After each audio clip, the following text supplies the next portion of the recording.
Imagine, if you will, that the year is 1969.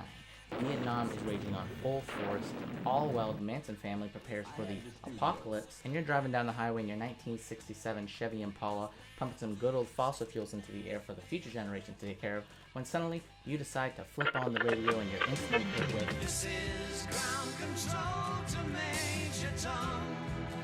You've really made the grade, and the papers want to know whose shirt you wear. And suddenly, you're lifted away from all these problems. The world issues eons away, and you only have one question left on your mind.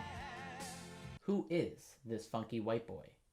This is Major Tom to ground control.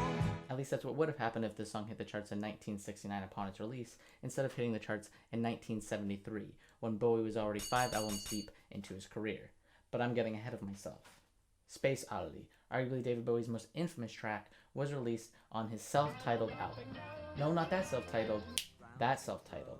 That's much better. See, the first one we want to forget about. And even though it's this album that may be a bit uneven and doesn't exactly know the direction it's trying to take, the genius of David Bowie was planted here. Personas, theatrics, the full shebang was put on show here with his first persona ever, Major Tom. This album is the true start of David Bowie's incredibly influential career, with songs like Unwashed and Somewhat Slightly Dazed, Space Oddity, Signet Committee, which is 10 minutes long, and Memory of a Free Festival, all really coming together to show the truest potential of David Bowie at such an early time in his career. And despite being a commercial failure at the time of its release, this album was pushing boundaries. He was pushing the boundaries of space folk rock and also battling with hippie culture while at the same time participating in it, all in this 40-minute album. He was a trendsetter, a rebel without a cause, always ready to push music into a new, fresh boundary. And I mean, honestly, how can the leader of the Society of the Prevention of Cruelty to Long-Haired Men not be a rebel? It runs in his blood since day one. A 17-year-old, David Jones, has just founded the Society for the Prevention of Cruelty to Long-Haired Men. Well, here we are. Long-haired men, you've got to have your hair, 9 inches long before you can join? Well, I think we're past that over now. In 1970, Bowie continued to push boundaries by releasing one of the single greatest albums of all time, The Man Who Sold the World. An album that manages to fuse in genres such as rock, heavy rock, a slight heavy metal edge, and the supernatural. And keep in mind, this is considered by many to be among the first of the iteration of heavy metal, along the likes of Black Sabbath. Bowie's chameleon-like ability to switch from genre to genre while at the same time teasing further projects to come was only pushed further on his 1971 greatest of all time album, Hunky Dory. Changes, oh you pretty things, Coops. No. And of course you most likely know the song Life on Mars? A teaser track, if you will, showing off the blue-suited, red-mulleted, androgynistic alien Ziggy Stardust 1 year before his fruition on the greatest album of all time, The Rise and Fall of Ziggy Stardust and the Spiders from Mars. Gotta say the full title, guys. Aside from having just a bomb-ass cover done by his childhood friend George Underwood, who at one point punched David Bowie so hard in the face that it actually caused Bowie's eyes to permanently change color, this is the quintessential David Bowie album, the one that most fans would suggest right off the bat to listen to, as it has the most hits and one of the greatest stories ever to be told in rock history. And even though Mark Bolan was already pushing boundaries with glam rock 1 year prior with the Electric Warrior and all the glam rock that he was doing with that, David Bowie decided to throw his hat in the ring with a concept album. And over the course of its 38 minutes, this album managed to bring one of the best concept albums of all time to life, telling the story of an androgynistic alien who comes down to Earth to save it from an inevitable death coming in 5 years from a lack of resources. This character will then rise to fame and sacrifice himself to save the planet, all while going through the themes of a rock star. Not only did the space rock opera manage to change the industry as we know it, but it also put David Bowie on the charts in the US, just in time for him to kill off the character and turn into the drug-fueled, hard-edged Aladdin Sane, arguably David Bowie's most recognizable character. Aladdin Sane, you've seen the cover, you've seen it parodied, you've heard people refer to him as Ziggy Stardust, despite the fact that you clearly know it is Aladdin Sane. And even though deep down it is eating you inside and you want to chime in and say, that's not Ziggy Stardust, that's Aladdin Sane, but you don't want to come across as a pretentious douchebag gatekeeping asshole, so you just nod ahead and go, yeah, that's Ziggy Stardust, even though it is eating you alive. What was I talking about?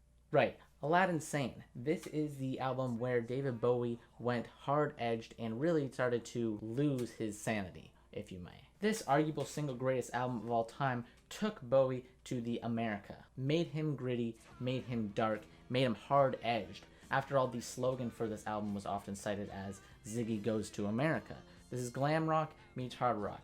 Ziggy meets capitalism. David Bowie meets cocaine. This is what this album is all about, baby, and this drug-fueled Bowie is just starting his rise, shortly before he begins his fall. See a little bit of foreshadowing there. After all, Pinups released shortly after Aladdin Sane, which really should have been the biggest signal that David Bowie was losing his mind. The thing about David Bowie is that he rarely stuck to one genre for very long, and with glam rock it managed to overstay its welcome. As he reached 1974, he was pushing out his third glam rock album with Diamond Dogs. An album where it feels like David Bowie sort of took two ideas and just squished them together to create a somewhat messy album, sort of a loose concept album in a way.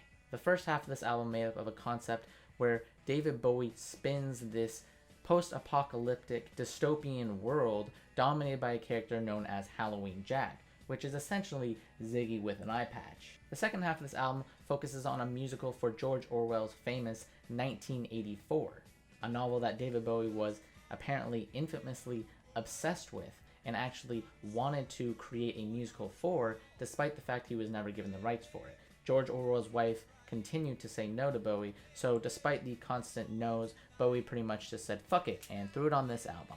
It is a very loose musical, kind of just strewn together, but you can kind of see the idea that Bowie was going for here. This is not a perfect album by any means. It's quite sloppily put together and it's very rough around the edges, one would say, but I like the production style and I really enjoy the 3-song epic Sweet Thing Sweet, which is honestly a masterpiece in its own right. But with that, Bowie pretty much ate up and spit out glam rock and said, what's next? Well, apparently the answer to that was the Plastic Soul era, a term that David Bowie coined himself with the 1975 release Young Americans. Soul that lacks authenticity. A facade of soul, superficial, and Young Americans is the perfect example of him sort of putting that out there. And some people either love this album or others seem to strongly dislike it, and I'm somewhere in the middle as it has quite a few great tracks, but some rather bland tracks as well. Young American's biggest, most well-known hit is the song Fame, which actually contains backup vocals from famous convicted wife-beater John Lennon. This is not where David Bowie is shining when it comes to the Plastic Soul era that he seemed to have delved into in the mid-70s. Instead, that would be on his follow-up release, the true masterpiece of the Plastic Soul era, Station to Station, arguably the single greatest album of all time. To get the full scope of the album here, you gotta understand the history behind it. Bowie's party days were at an all-time high, and with that came a little bit of magic dust, crack, flake, snow, cocaine. A hell of a drug, really. One that would greatly affect David Bowie's creativity with Station to Station. You see, not only was this man just huffing coke with equal parts oxygen, but his diet suffered too, which allegedly only consisted of 3 things at this time: coke, milk, and red peppers. Which honestly, I don't really get the appeal. Maybe he cooked it first. This bit wasn't worth it. This bit was really not worth it. I don't even like peppers.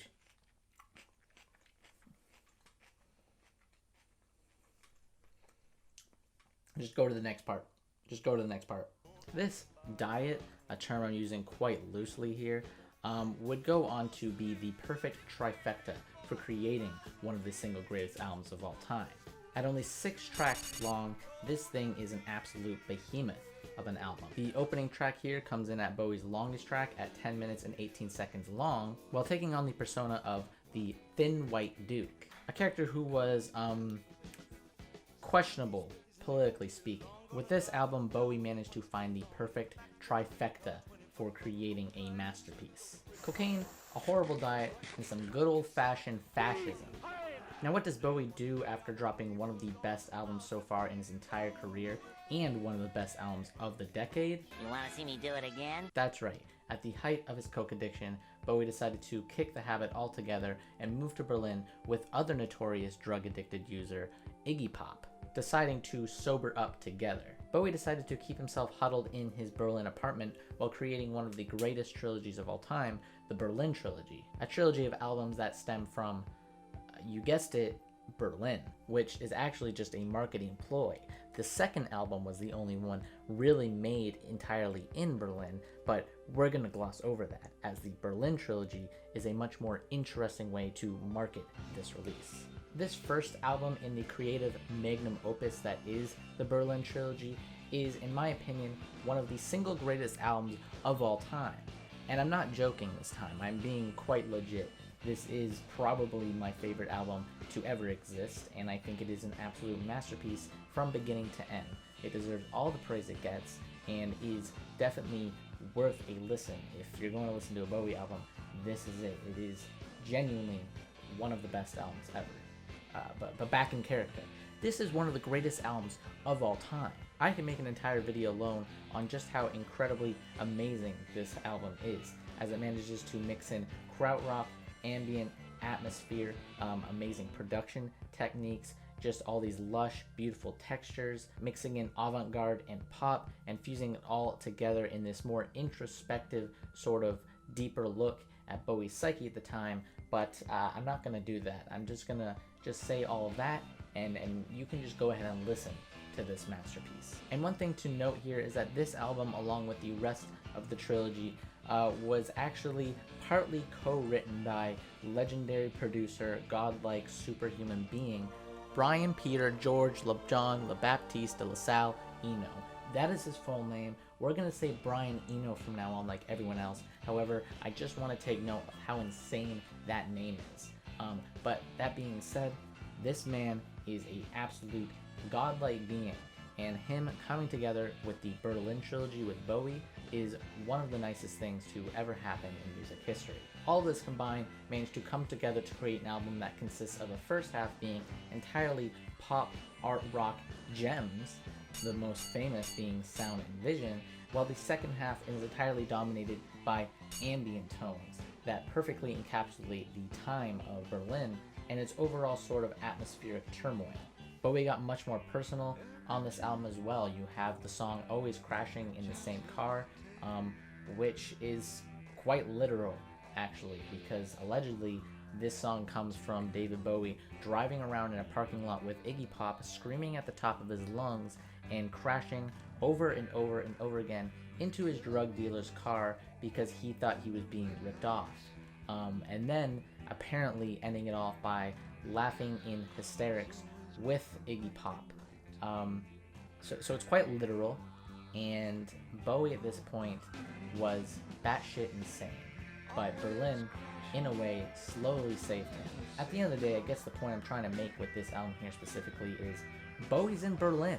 Now with the power of Brian Eno and contributions from Iggy Pop, Bowie would go on to create the second in the Berlin Trilogy, Heroes. Perhaps you know the most infamous track of this album, Heroes, which is the most streamed track on Spotify for David Bowie at the time of recording this. Like Low, the first half of this album is entirely vocally focused, while the second half is ambient focused. And in my opinion, the ambient on Heroes is just a little bit better than Low's, but it's still not as good as Low overall, I would say. But some would argue otherwise, as Heroes is definitely considered one of the best albums of all time as well.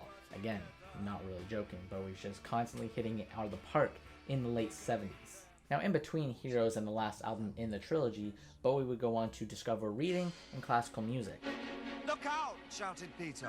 And then 1979 came along, where David Bowie decided to do two things.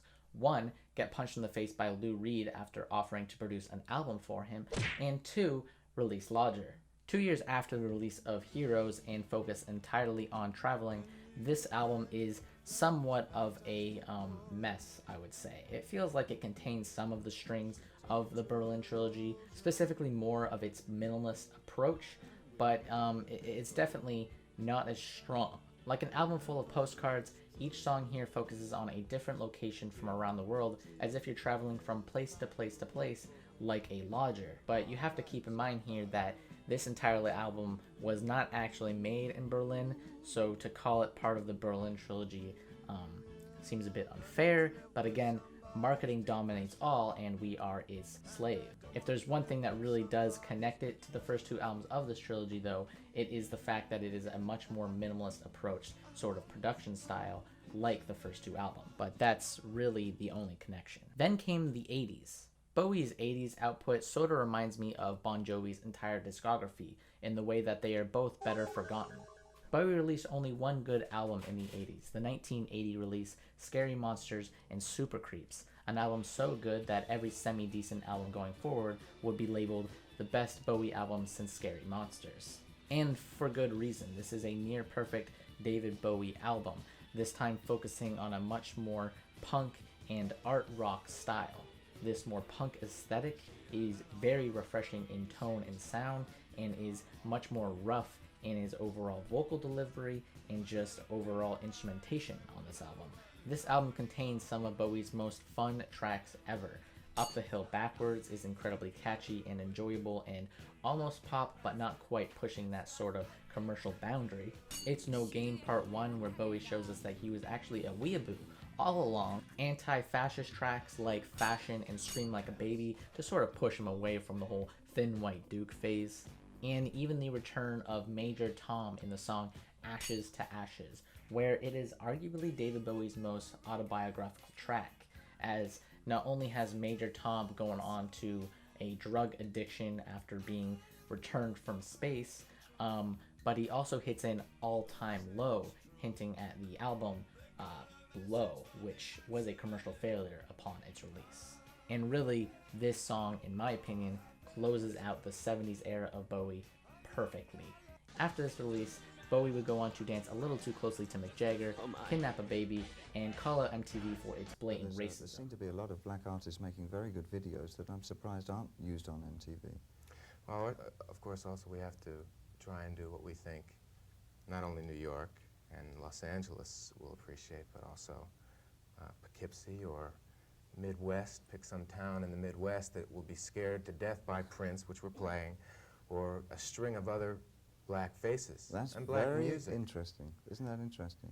Other than that, nothing of importance really occurred musically speaking, as of course you do have the albums Let's Dance, Tonight's, and Never Let Me Down, which goes on to win the award for most ironic title of all time. He also went on to release two albums underneath the band known as Tin Machine, which is certainly music. In 1993, Bowie would go back into the studio to put out an album that would honestly feel like Bowie is finally trying to try again, releasing the album Black Tie, White Noise, which is a mix of soul, jazz, rock, and a little dash of hip-hop to really show that the 70s era of Bowie was still scratching at his psyche. That creative output was still there and the flame was not entirely out.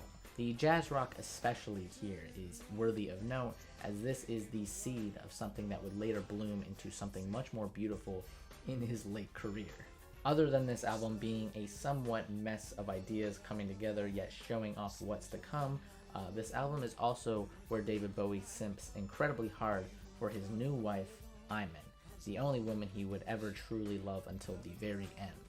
That same year, Bowie would go on to release The Buddha of Suburbia, a soundtrack album for the BBC adaptation of the novel of the exact same name, which seemed a little convoluted, but trust me, it's not nearly as convoluted as his next follow-up release carrying the alt-rock influences from this album, one outside the Nathan Adler's Diary, Hypercycle. Yes, that's the full title, and it wins, without a doubt, the award for the most convoluted title of any album in existence. Do I sound tired? It's because I am. Talking about this entire album just tires me, because when it comes down to it, Outside is a mess. I'll just go ahead and say it. Now this is where the 90s Bowie era seems to have tried to capture the 70s Bowie era the most, however, perhaps with the greatest failure in its execution. You see, not only is it another concept album, this time focused on a murder mystery that is told in a non-linear style, but it is actually also a collaboration project with the Lord himself once again, Brian Eno, deciding to grace us once again with his presence in this discography. But truth be told, this industrial-based loose narrative concept album was just too grand of an undertaking, and it seems like this series of albums that Bowie was sort of pitching here was entirely canned, as the one from the album title here is the only one. There is no follow-up that is two, there is no continuation to the narrative here. It just kind of ends things, and it's clear that Bowie was getting ahead of himself and just canned the idea altogether. 1 year later, Bowie would go on to release Earthling, his most underrated album in his discography, in my personal opinion. Its electronic-based formula might seem dated to most, however, the trance-like beats and the hypnotic delivery of David Bowie really make this, in my opinion, to be one of the most unapologetically genius albums of his career. But I think the trance-like approach is what makes this thing shine. It's catchy, fun, creative, and just a breath of fresh air after the overly complicated outside. And now finally closing out the 90s, Bowie would go on to do two additional things. One, predict the internet and its entire I don't agree. future. I think the internet, I don't think we've even seen the tip of the iceberg. I think the potential of what the internet is going to do to society, both good and bad, is unimaginable. I think we're actually on the cusp of something exhilarating and terrifying. It's just a tool, though, isn't it? No, it's not. No. No, it's an alien life form. What do you think, I mean, when you think then about the It's future their life of it, on Mars. Yes, it's just landed here. And two, release Hours, an album so absolutely horrendous that Y2K would have actually been the second worst thing to occur that year. Speaking of Y2K, the 21st century is here and Bowie's career is still kicking, somewhere fluctuating between high praise and just overall dated mediocrity. Releasing Heathen in 2002, this album falls more into the praise section of his late career. This time getting back together with legendary producer Tony Visconti, Bowie's magic was somewhat starting to return, as the last time they worked together was Scary Monsters, and this showed a promising future for Bowie in this late career path. The improvements were starting to show, and fans of Bowie were starting to feel like maybe, just maybe, he was going to make his great epic return to the music industry. But then reality dropped in 2003, and Bowie showed us that not only could things get worse for his music, but his album covers could also get worse, as this wins the award for ugliest album cover. Most people personally felt that Bowie hit the late career turmoil that a lot of artists hit. The creative output was no longer there, and the genius that we've come to know from the 70s was really just sort of settling in to this late career path that was overall sort of depressing for a legend like himself. And this was only further pushed when Bowie suffered on his reality tour from a acutely blocked coronary artery, and he would go on to cancel not only the rest of the tour, but his overall public persona in general, disappearing entirely from the limelight for the next 10 years. Most people at this point assumed Bowie was done.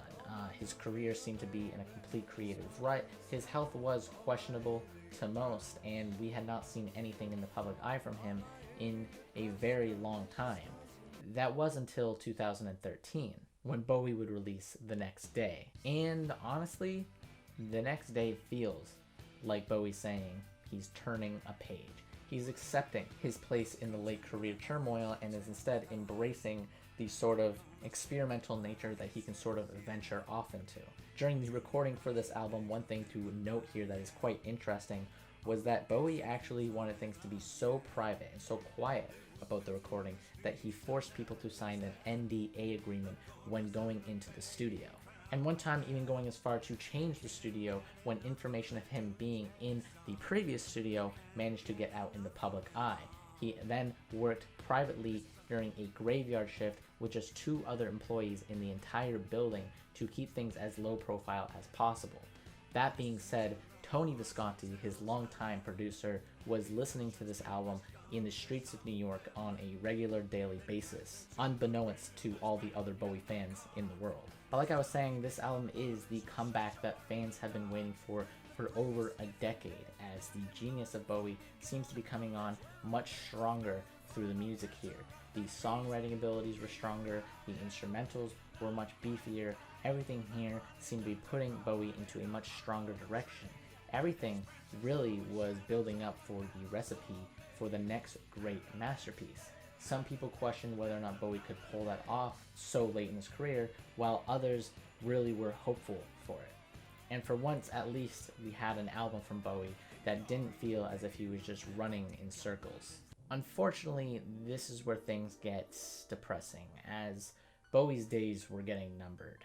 In mid-2014, David Bowie was diagnosed with liver cancer, and he decided to spend the rest of his remaining 18 months in complete isolation and not tell a single soul of this diagnosis, in pursuit of the one thing that mattered most to him in his entire life: music.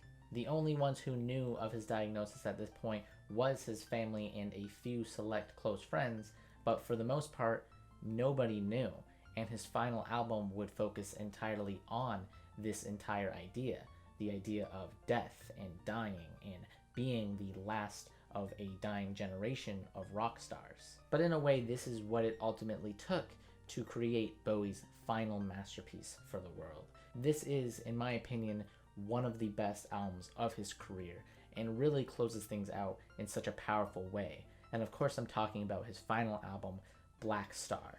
When it came to music, Bowie always gave it his all, constantly tackling ideas that were so broad, like the supernatural on 1970's The Man Who Sold the World, or creating insane concept albums like Ziggy Stardust.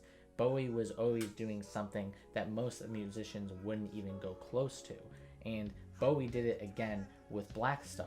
Not only does he push his sound in a very experimental direction, fusing rock and jazz in a way that few artists are able to do, but he does so while also questioning his own mortality and his place in the rock scene and as a legend in the overall atmosphere. The thing that I want to mention here most is that the 10-minute title track here, Blackstar, is him calling himself a literal black star, which if you don't know what it means, let me sum it up for you.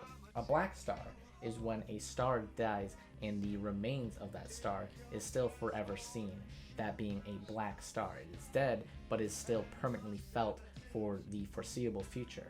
And that is exactly what Bowie calls himself, because he's aware that despite the fact that he will die, he will forever be known as a legend, a god amongst the music industry, and just overall one of the most important figures to ever grace music in general. You also have the track Lazarus on this album, which is again Bowie grappling with the idea of death and his forthcoming death, knowing that he has nothing he can do to stop it. Again, a very powerful look back at his overall career, but perhaps, in my opinion, there is no greater way for Bowie to end things than with the final track of not only this album, but of his entire career canon, and that is I Can't Give Everything Away.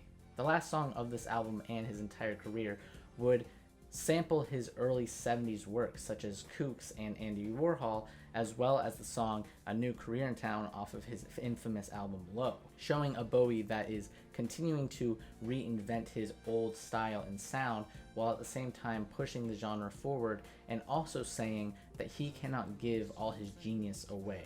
He cannot give his fans everything they want, yet at the same time, this swan song of an album was what they wanted. This pure magic of genius all coming together is just so beautiful and momentarily breathtaking that it's really worthy of constant praise and attention with just how much focus was put on it. This love letter to fans is exactly what people have wanted for ages, and the way we got it was, unfortunately, with his death. It contains many, many Easter eggs that fans are still discovering years after its release, and is just honestly the gift that keeps on giving, which for a Bowie fan, that's all we want. The constant subtleties of genius is really what makes this thing such a masterpiece. So to surmise, Bowie was a genius and a visionary who, no matter what genre he jumped into, managed to be the best at it. He was a rock star and a rock and roll chameleon at his heart, and always showed us that the best thing to do was to be different. Never stick to one lane, and never to fade out with one style, and to constantly change who you are to fit the ever-changing industry. In a way, Bowie did the single greatest thing that most musicians fail to do, which is maintain relevancy, leaving an album that would keep him forever relevant and forever in the books of a rock and roll god.